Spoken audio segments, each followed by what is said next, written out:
镜头换来看台东，这控制风台头拄只1:40时已经对台东成功登陆。不过，其实伫咧未登陆进前，台东早起就已经开始靠强风变大雨，市区的树啊，还有停伫咧路边的乌多摆，拢去互风扇甲挡到西歪。也若是这金轮大桥是对早起8点开始就封起来，避免出意外。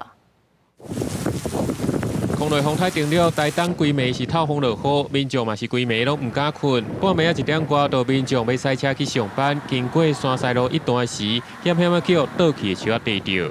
上班的路途中，然后树倒下来，然后就整个告过去了。是啊，你人有没有怎么样啊？人没有怎样，没有怎样。车子就可能要修理啊。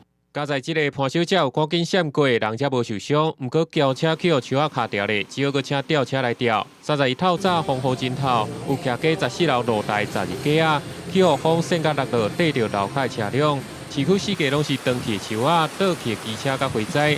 伫咧京城北路，即届嘛是共款个引水。海边的风影大，真侪原本伫咧海波的大水叉甲沙石，拢去拍起来到南回公路的路边。金门大桥对透早8点就开始封，南回公路的向南、大埔、草埔、宜顿过10点卖关制。听说中午左右会登陆，会不会担心？当然一定会的啊！你看现在多些都是飞走了，刚才骑摩托车绕一下，有的家里都不行了。空内风台已经登陆，提醒民众都要做好准备。也若台电表示，目前台开有7589户停电，可能会阁继续增加。等来风雨较细了后，得赶紧派人收收。记者综合报道。